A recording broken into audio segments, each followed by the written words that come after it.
Hi, I'm Laura Triplett with Atlantic Coast Mortgage, and I'm here today to talk to you a little bit about some of the things that you can do to make sure that your closing is a smooth settlement. One of the main things that I like to find out before I get started on a transaction is, will the buyer and the seller be attending settlement? That is key for knowing whether or not you need a power of attorney or a mail away or extra time, for the closing paperwork. Number two, the next thing I'd like to know is, does the closing disclosure have to be reviewed by a third party? There are some times when people are getting down payment assistance that a third party must verify the closing disclosure has the appropriate fees for the loan program. Number three, are there any name changes for the buyer or the seller that have occurred during the time of the transaction? One of the things that we look for in name changes, not only for last name changes, but also if any buyers or sellers have been added during the transaction, either on the buy or the sale side. Number three, will the title be held in a living trust? This is mainly for the buyers, but on the seller side, if there is an inheritance or an estate, or if it's a bank-owned property, do we have certain signers that need to be verified that they are signers for that estate or for that program? Number four, will there be septic or termite inspections required? And if so, what are the requirements? Keep in mind, when you have a well and septic inspections, the results are just as important as the inspection. So if the termite turns up anything that is considered to be, for example, structural damage, or if there's some termites that need to be treated, the lender is going to require evidence that that has been done, and by a licensed contractor. Same thing with septic. A lot of times with septic, we find that there's, either they're not meeting the requirements of the health department, or maybe a distributor box needs to be replaced. So in those circumstances, we're going to need to verify that that work has been done. Is there any special circumstances that need to be discussed with the lender? For example, is there any personal property that's conveying with the property? Is there a seller or a buyer rent back? You don't want to be trying to figure that out at closing. Are there any commission credits that are going to be made either by the listing or the selling agent? Is there a home inspection that's being negotiated? Typically the home inspection walkthrough, we're going to get the addendum releasing the contingencies, but has there been any additional credits negotiated, as a result of this inspection? And then, is there any repairs that are going to be needed done before or after closing? Sometimes there are some things that are agreed upon after closing, and we will have to hold an escrow to make sure that those things are done. And keep in mind, anytime you involve the lender in holding an escrow, they typically will hold 1.5 to 2 times whatever the repair cost is. So you want to prepare your seller for an additional amount just in case there are any cost overruns. Is there anything unusual about the property? Is it high acreage? Is it an unusual A-frame house? Are there any kind of private road maintenance agreements? Anything that you can think of that might not be typical or maybe normal on a normal transaction.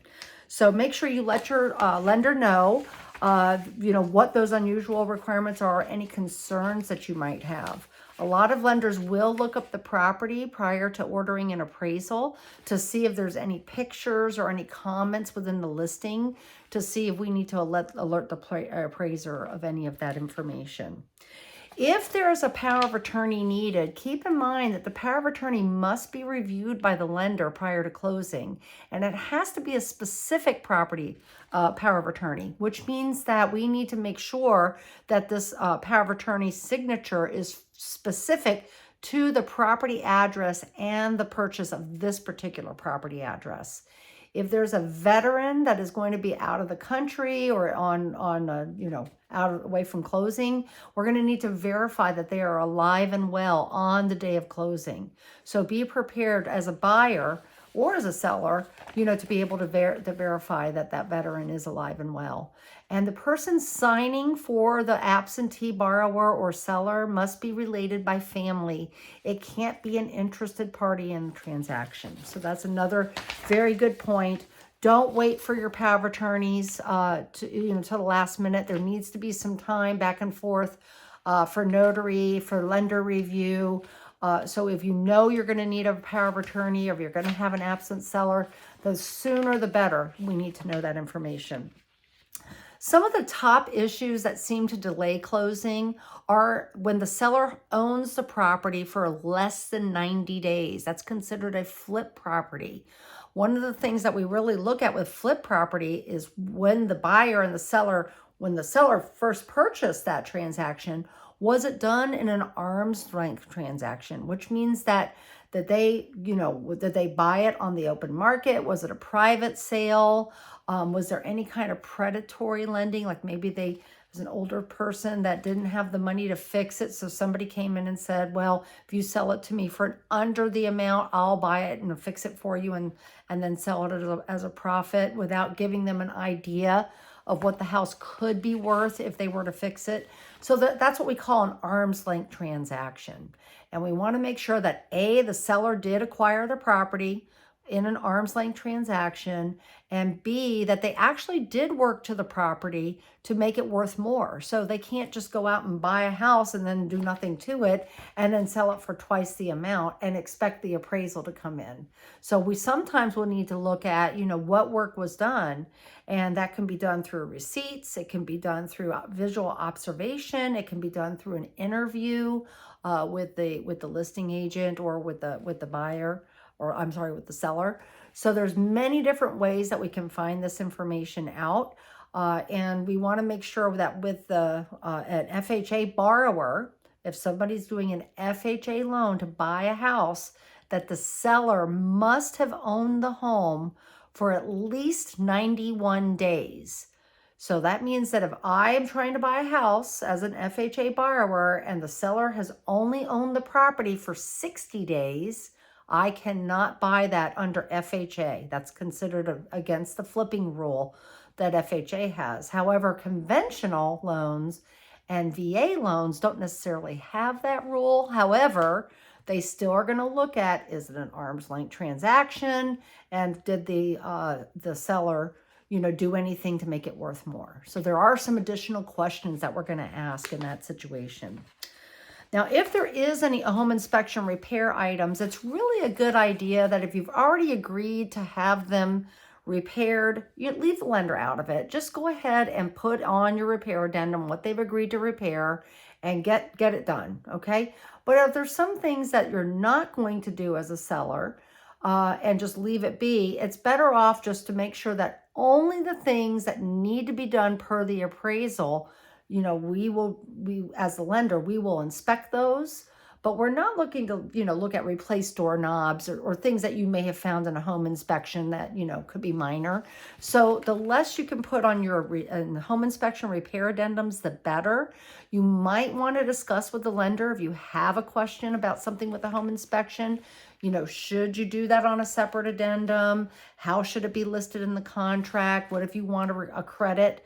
Is it easier to do a credit towards repairs, or is it easier just to do a credit towards the closing costs? So again, the lender can help you through what is required of the loan, what's the best wording, so it keeps you out of trouble, with having to need an unnecessarily, final inspection or an unnecessary question about the condition of the property. So it's a very good idea if you have multiple repair conditions to talk to your lender about that in advance. Don't make an addendum and then send it in. And then the other thing too, this is where a lot of people get nailed on seller concessions. So most loans have a seller limit that the seller can't pay over a certain amount for closing costs. And typically the number is 3% for most loans. However, there are some exceptions. Occupancy of the property is a big one. So if you're buying a home as an investment property, this is where a lot of people get in trouble. The maximum that the seller can pay is 2% of the sales price, not 3%. Now, in addition to that, there are government loans like FHA and VA that can allow up to 6% of the sales price. And VA has some funky wording about how that 6% should be divided up. Their rule actually says that the seller can pay normal closing costs. And then in addition to that, they can pay up to 4% of the sales price.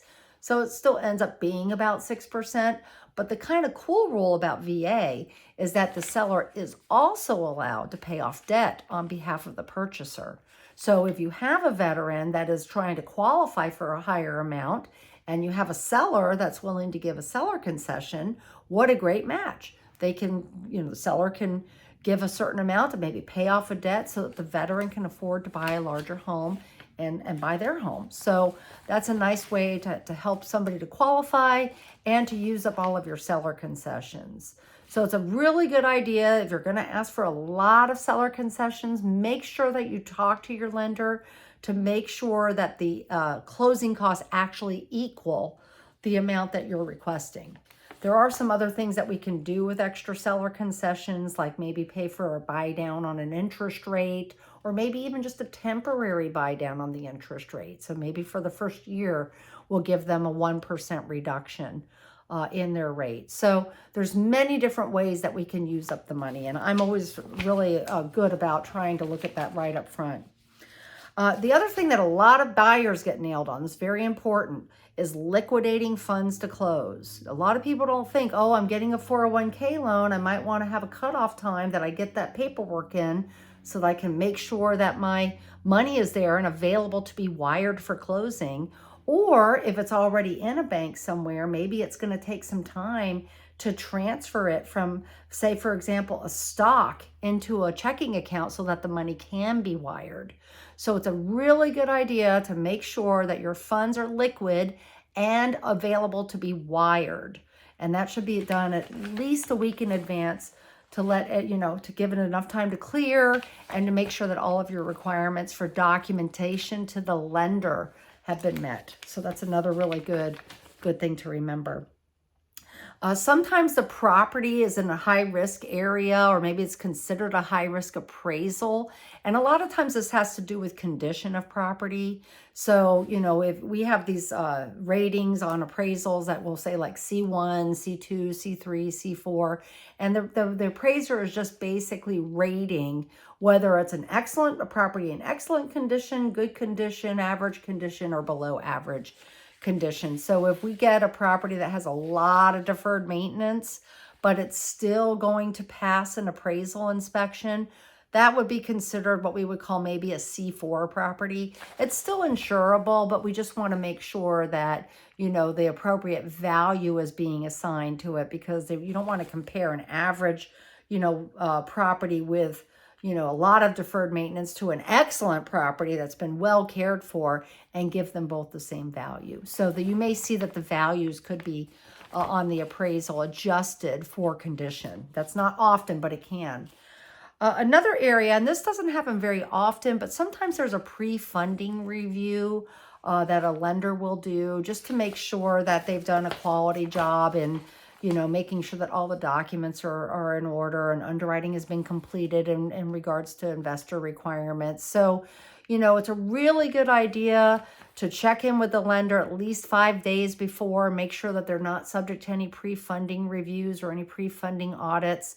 And I can tell you that if you're not receiving a closing disclosure that needs to be signed by the buyer, okay, within 3 business days prior to closing, you will not be closing on your transaction. So that's a real good sign if you're a listing agent and you haven't heard anything about the closing disclosure being signed by the buyer, to know that you are potentially going to have a delay.